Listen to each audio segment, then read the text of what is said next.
such a slow scaling pick now. Yes, he's great late game versus the Shen. It feels to me like Giants are saying, you know what, guys? Fnatic's early game hasn't been good enough. Let's draft for late game and then beat them late game. I still think Fnatic can do something early on, and that's why this might be scary for Giants. It might be if Fnatic can improve on that early game decision making. But to fit, what? Kayle is locked in. I honestly did not think that was going to happen. Oh, I like the pick and ban phases in Europe. We've had so many fun picks. Mid lane Kayle for Caps. Now he is a player with a champion Ocean. Caps with his debut teleport Kayle in the mid lane, and Reckless for the first time this season on Lucian.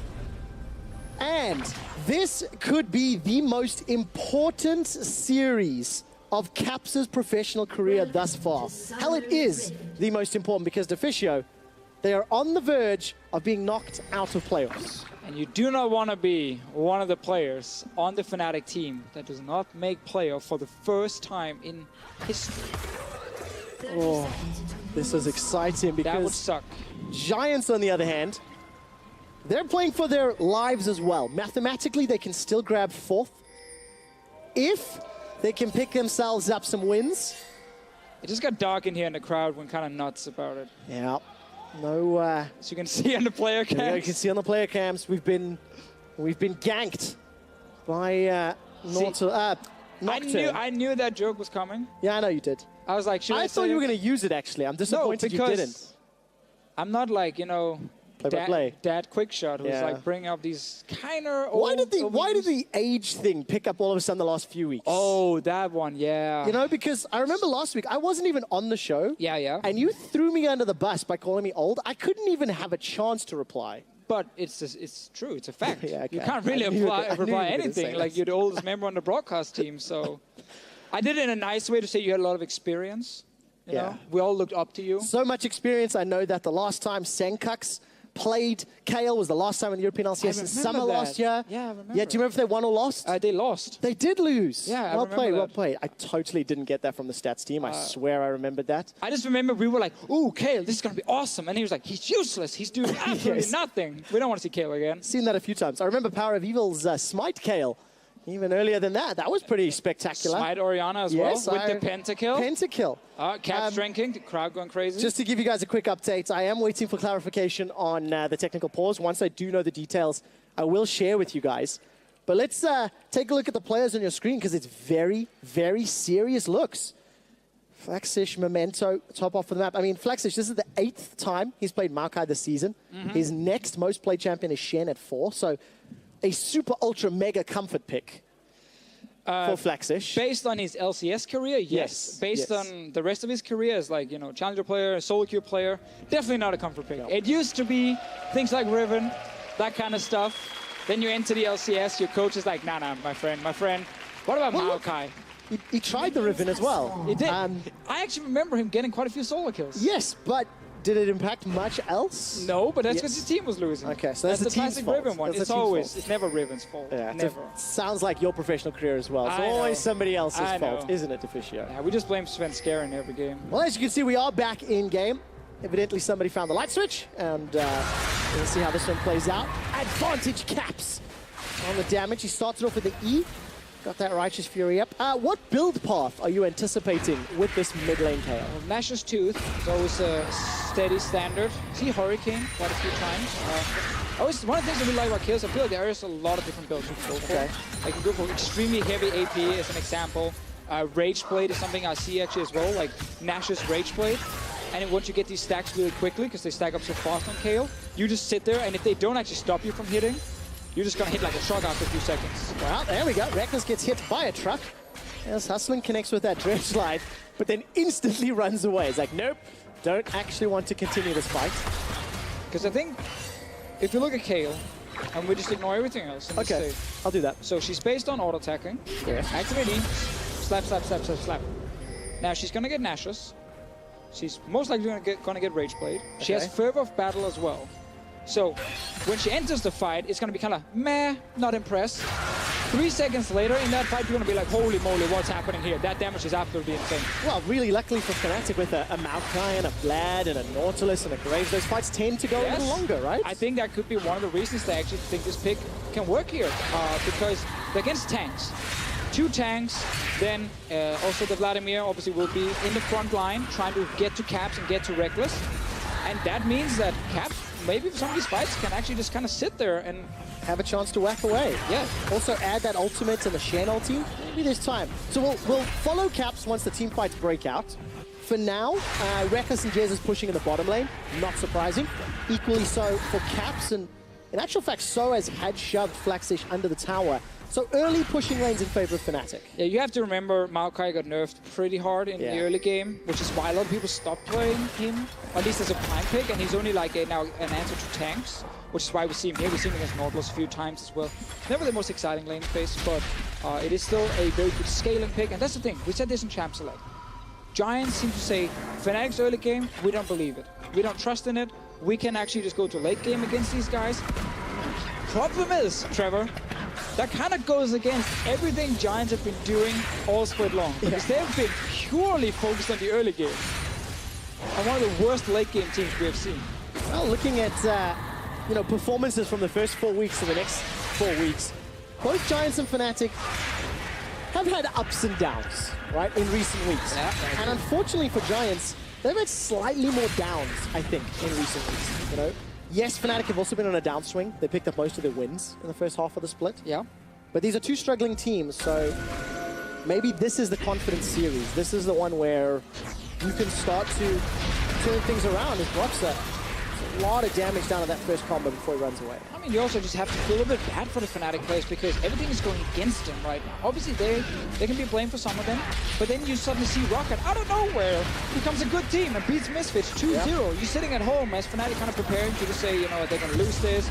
We can then take this game against Giants. A little bit of ease, you know, because we still lock in that playoff spot. And then they win, and you're just like, it's even more pressure on you right now.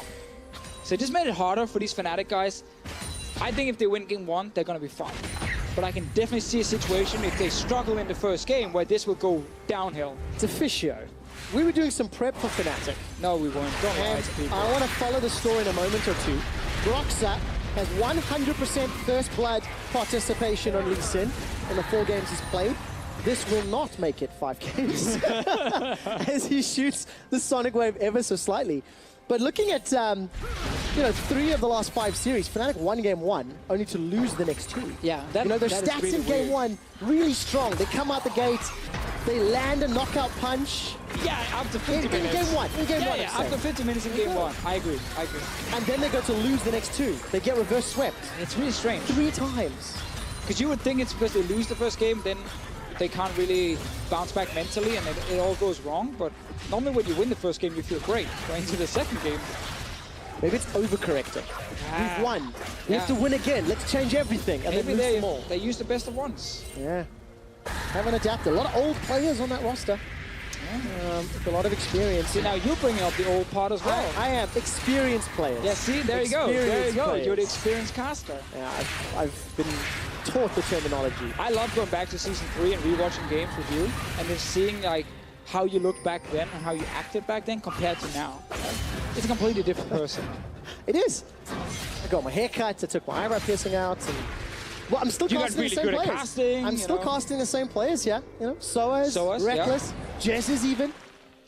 Different teams. He was a Season 4 guy. Different scenarios. I was there too, mate. Yeah, that's true. So that's true. It's the same players. All right, let's see this game here because you mentioned Fnatic with some of the pushing lanes early. It will start evening out. Flaxish has gone all in for laning phase, triple Dorans. Yeah. So that is great for now, but it's really bad when you go back a second time because then you don't actually get anything useful because you've just invested all your gold into immediate power. He's trying to just stay even, because what Giants are trying to do now is avoid having 3 lanes pushing against them, because they don't want Fnatic to have full map pressure and then can use that to start getting down early tower. So they're trying to just even out the early game and saying, we're gonna scale anyway. We can invest in early items and then wait for the bigger ones a little bit later. Well, Giants seem to be doing okay with that. You know, under pressure, like you mentioned, those 3 waves. Broxa starting to combo up with Caps.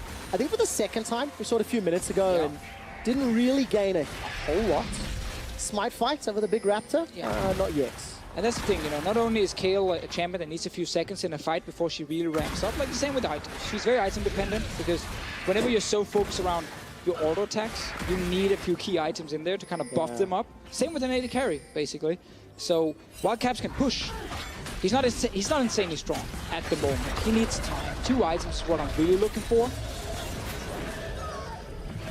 We'll find out whether or not Caps will get that time. I agree.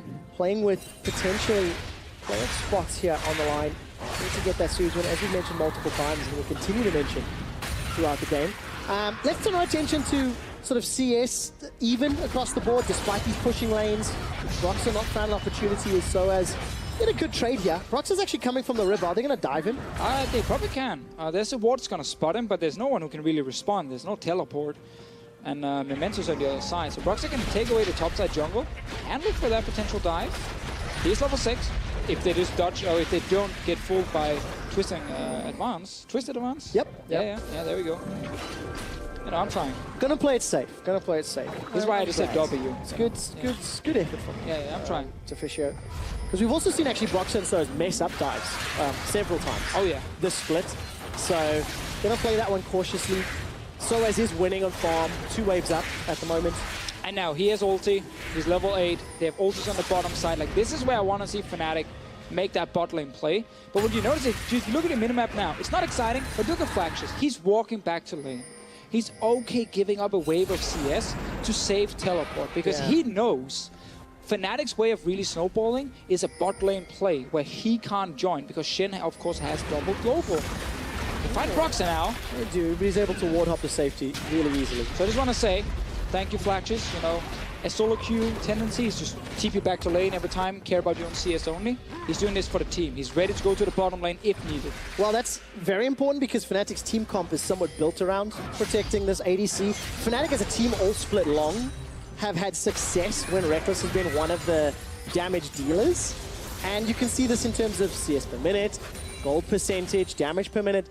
Unfortunately, though, it hasn't netted as many successes as the team would like, you know? Yeah. Reckless is like a very good, reliable player. But he's not the hard carry that'll win you series single-handedly. No, I just think like this graphic here is just really good to kind of highlight how individually Reckless can't be mad about his own performance this split. I think instead though, and this is not like an attack or something on him, we still haven't seen Reckless kind of become a leader outside the game. At least that's not the vibe we're getting from perception Fnatic. that we have. The perception we have, like, they tried last year, built some teams around him on Feb event. Never really worked. They never really got synergy, issues, coaching, star players, whatever it is, you know. And then this split, you're like, okay, we're trying again. Now we're just rebuilding around Reckless only. He's the veteran. He's the guy who's been here all the time. He's the leader. And once again, it's a Fnatic team where it seems like synergy becomes a problem. Yeah. It must be a little bit hard for these players to perform at 100% because they don't seem to click. Yeah. Which is frustrating when the announcement at the beginning of the split for Fnatic was this 10-man roster built around culture, built around mindset, and... But it takes time to build up culture. Yeah. It's not one split. This can be a year. Like, this might be a full 2017 project of finding the right Fnatic for the future. Because we also have to say, you know, they're not at risk right now of getting relegated. No. Jesus is maybe at risk because he's going to face check. Oh, Jesus is going to get caught out. Memento flashes over the wall. Stranglethorns will buy some time. Somehow Jesus gets first blood. Knight is now in trouble. Stand United will deliver some support to Broxah. It was interrupted. Somehow Flaxish stopped it. Broxah's ignited and he's running away. Here comes Reckless. He started a fight. A full channel on the culling. Manages to bring in the dragon for some support. That's a kill for Reckless. And Fnatic get 2 for 1. Exactly what Fnatic needs here. They're the team who wants some early gold. Giants wants to just wait and scale. So the fact that Fnatic finds a bit of a random fight here in the river, actually set up by Giants. They were the ones hiding in the bush. See it again. They're hiding. They're waiting for Jessis. They think they can one-shot him. Good flash from Jessis. And then instantly back because Reckless. Oh, Reckless gets caught by the Ash Arrow, gets bonked on the head by the anchor. Flash and heals available. Teleport coming down from Soaz. Reckless flashes to deny vision. Getting tagged up by the Q. That means Hiku gets the kill. Now Soaz turns it around. So for 1 for 1. Here comes Broxah. Sonic Wave needs to connect. Not going to throw it Here's or follow it just yet. Interventions available. Going to get used. Tower aggro's on Caps. He self-casts. Fnatic get 2 more. It's perfect for Fnatic. They get these fights that are both set up by Giants, but Fnatic, they respond. Source with the teleport after using ulti in the previous fight. One of the great things about Shen, especially here early on in the game, how quickly he can join multiple fights. So we go back to the first original replay. Jesse's with the flash, buys enough time, ends up trading 1 for 1. And then the Shen ulti comes down. Reckless is going to move from the bot lane because while this fight is happening, Q was in base. This was supposed to be quick, kill Jesse's, get out. Operation backfired though, and suddenly they were stuck now in a full-blown war. Fnatic even enlisted PvE elements to help out. This is the second half of that fight to Fisio. Ash Arrow into the TP from Sunrise. I hate that hitbox though on that skin, but Reckless gets hit. Good kiting around, has the heal. Buys enough time, honestly, just for Source to join. And now with the rest, you can see in the main map, everyone from Fnatic is on the way. One of the beautiful things about Kayle is how good she is at diving as well.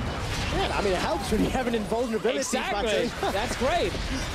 I think that's kind of cheating. But as we jump out of the replay to Fisio, first blood, first dragon, first tower, Fnatic with the 3,000 gold lead. So, Giants' game plan, built for early game in terms of items. Wait, scale. Just backfired because they forced plays. Giants forced 2 plays, have now lost both those fights, have now lost 2 towers as well.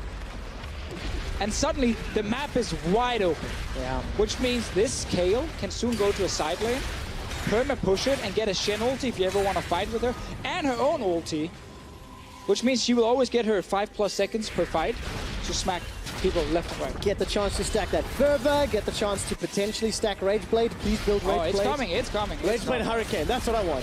The Rage Blade is definitely coming. It's coming. Maybe not Hurricane, I'm getting too excited there. But Rift Herald's going to be secured here, potentially safely. Yeah, there we go. Safely secured. Soaz has even picked that one up. Slight interruption from Hustle and Bit. Easy escapes. And Fnatic, they get all of the objectives at 15 minutes. I mean, the last 4 weeks, Fnatic at 15 minutes have had a 400 gold lead. This is nearly 8 times that amount. You know, the 400 gold lead, it doesn't sound that bad. If you consider the fact they haven't won a series since week 5. Yeah. Where they beat Origin 2-0. So it shows that Fnatic rarely fall really far behind early. It's the mid game where it just dips, it just gets destroyed because the mid-game macro has just not been there for Fnatic against so many teams in Europe. So how does Fnatic play this mid-game? I'm looking at some of their initiation tools. Is it really Broxa or Soaz that has to find the flank? Answer that question in a minute or two, because Knight is under pressure. Stand United from Caps. Remember, he's got that intervention to save his life underneath the tower. Hemoplate's going to pop in a second. Knight continues to run away. Where's the support from Flaxish? He's teleported in. A tower's gone down in the bottom lane, while Fnatic are running circles around Giants.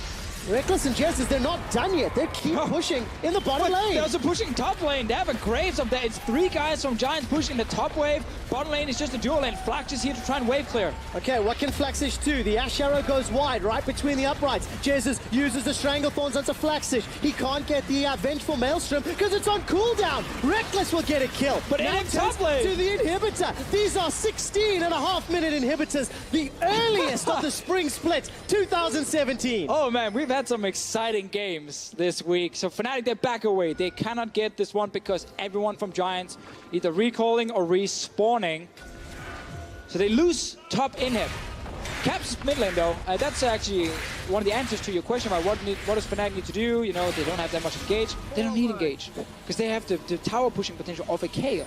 They're the ones who can literally push in a wave, go to that tower, and force Giants to engage on them. Fisher, is that why more towers have been killed than champions at 17 minutes? Well, I'd say there's different reasons. The fact that we've had so many small fights escalate into like multiple kills and then towers is the main reason we have this open map with 10 towers down at 17 minutes. Surely that must be the most towers at 17 minutes that has been killed. I think that's a safe statement to make. I think you can jump on that one. When I cast Vitality and Splice on Thursday, there was a 19-minute inhibitor, and I was checking if it was the earliest. It wasn't. I remember. 1801 or so was the earliest. Well, now Giants got one. Now Giants have the record for the earliest inhibitor secured Just over 16 minutes, and it's Fnatic that have to deal with super minions. But early inhibs, like this early inhibs, sometimes end up being annoying for you. Let's see, there might be a fight, Trevor. Okay, there's no Kayle here. Keep an eye. She has teleport. It's re-engaged on, and it's just two gigantic tanks whacking one another. No further fights. So that was a disappointing one. But what ends up happening when you get this early of an inhib is that lane becomes like a dead lane for you, because nothing is going to shove the minions back towards you. And who is that? Is that Giants now? Yeah, so top lane for Giants is kind of dead. They're not going to get any minions there, but that means they're going to play the other side. That's exactly what they're doing, because Fnatic put their main pushing champion in Kayle on top side, so they're going to trade again. Fnatic might try and run for this top lane inhib. Fisio, Giants of Fnatic. They're trying to That's not going to work. They're trying to play PvE League of Legends right now. Trying to avoid one another's team compositions. Right, Ash Arrow dashed away from. Yeah, big ooh from the crowd. That sounded a bit disappointed, actually. I think they wanted to see the fight, the blood. Well, esports crowds haven't really 100% learned the boo yet, which we see a lot in traditional sports. It becomes like, ooh, ah. And you don't really know if they're unhappy. It's BM. I've seen Reddit doesn't like it when that happens. That is a bit BM. Okay, so Fnatic, they still maintain a 4,000 gold lead, but it feels like Giants have some sort of map advantage with the vision and how they've moved from lane to lane. Well, this top inhib will respawn in a few minutes. That means Fnatic will not have to deal with that super minion wave. And that's again where we go back to it, where Giants have this lane that's never really going to push back towards them unless Fnatic pushes it back. So that means you might see a lot of play around bottom side until Baron, is alive and we're like 25 minutes into the game and you're healthy enough to take it. But Giants, despite being down in gold, because they've gotten some towers, have gotten quite some gold. Like 2 items now on the Vladimir. 2 items very soon on the Ashe. Same for the Maokai. So this scaling comp is getting gold despite being down. Just because Fnatic has gotten even more gold doesn't mean the scaling comp is not getting anything at all. Yeah, the advantage and the room for growth is still very good, especially when you look at all the vision that Giants have to work with. Jungle is completely littered, which is allowing Hustlin and Knight to feel confident on this invade. Basically, everyone is rich in this game right now. No one is actually poor and like starved completely. Definitely an advantage though when it comes to the Kayle. 2 fully completed expensive items. The Rage plays 3,700 gold. That is a lot. He has it completed now, so he's gonna start hitting like a truck. And that is the key thing for Fnatic. I think Maokai late game is a good answer to it. Sit right in front of the Kayle, keep her busy. Problem for Giants is if they can't get any kills in the start of these fights, slowly Fnatic will get rid of these tanks. If there is one advantage to Giants team composition is a lot of AoE and really only single target shields on the side of Fnatic. So if Giants can have appropriate target switching and calling, maybe that's how they can win fights. But this shield from Caps doesn't go on anyone else but Caps. Like, this is not I'm helping my teammates, Kayle. This is, I need this because I am trying to win a fight here. I'm really glad you said that now, because I was, I could put my foot in my mouth, blame him for not saving someone like Reckless. I don't know. He's gonna, maybe once or twice he's gonna use it there, but let's see. Like, it is very true though. Kayle versus AoE comps was never like, the ulti wasn't that useful. You just save one guy. But I have had a lot of experience dealing with late game Kayles back in my days, and you quickly get surprised about their late game damage. Especially after, 3 seconds is the magic number. 3 seconds-ish. Okay. It's official. Fnatic still 5k up. Infernal Dragon will be spawning. Surely Baron is in play. And the biggest thing I'm noticing when I look at the minimap is Giants seem to have more wards in play for a longer period of time. This is the first time I've felt Fnatic not trying to push that vision deeper into Giants' jungle. And now we have to see if this defensive vision from Giants will last, because now Fnatic is setting up around the top side, around these control wards. They're going to find them. They have the pressure on the bottom side with the Kayle. We mentioned this. Remember, guys, the split push. Kayle will win the 1v1 down the bottom lane against almost anything, and she can just constantly push away. Source is trying to do the same on top. Gonna find the Maokai. Okay, how tanky is Flaxish? Not very tanky. Not very tanky at all. Flashes over the wall, eats the culling, and runs into Jez's. It's Reckless that secures the kill. Jez is debating, should I take the kill or not? Ends up not even getting an assist, but this is exactly what Fnatic were looking for. You can have whatever defensive vision you want. If you then walk in and face check, you die. Vladimir's bot lane without teleport, trying to stop the Kayle. That's not happening. Kayle can TP into the fight. Fnatic will be able to pick up a Baron here if they stick around. There's damage. Fight is There's breaking damage. out. Tonight is obliterated. Say goodnight. He's killed the inhibitor as well. 4 members of Fnatic. He's gonna go for Nexus turrets because Fnatic right now are keeping the rest of Giants busy and he's destroying the towers. Nexus turrets being thwacked away from. Now look at that. Caps with the Rage Blade and the Nash's Tooth still has teleports available and he backs away. Fnatic in absolute control. And you're in the worst possible situation now if you're Giants. Because if you send Maokai bot lane, he's not gonna do anything right now. He takes forever to deal with these super minions on his own. So Fnatic with double teleport have full map control because wherever you send Caps, you're pushing, you're winning. And whenever you can push the lanes, you have all the openings in the world to then leave, go do something else, maybe threaten getting another inhib, maybe get a Nexus turret, because you are winning that side lane and no one can go to stop you. If you go and stop a Kayle, 2 members, it takes like 5-6 seconds to kill her because of an ulti as well with the time she can kite around, and then you're losing Baron. Yeah, nice down. Was it 3 seconds? Make it 2 seconds. Make it 2. Make it Yeah, 2. that felt like 2. Because obviously when you then activate, you get a little bit there, and then you smack around, and it's both like applies from the hit and from the magic damage. So that also stacks a little bit faster. And then when you have again the fervor, the Rage Blade. The 0 to 60 time on Caps' Kayle is so short. This is a fast one. Oh yes. Have you ever driven an electric car? I have not. 0 to 50 is so fast. Like, it is so funny. You kind of get shot back in the seat as well. That is Kayle. All right, well, there we go. Electric car Kayle. Hustlin's going to survive for a few seconds. That's not how you put on a headset. What's he doing? Broxah takes him out. And so far, Fnatic trying to turn this around. Flaxich is in a good position on the front line, and so has forced a defense. Yeah, but look at the Nexus. Away. Get the camera on the Nexus. Is under pressure. Caps, he's taken down both. There's a teleport from Soaz. Oh my God. Fnatic, they win game number 1 with the backdoor Kayle. Oh, what a funny game, man. The camera was like, oh, look at this fight here. This is what Giants Comp wants to do, but we said this time and time again. Remember the Kayle.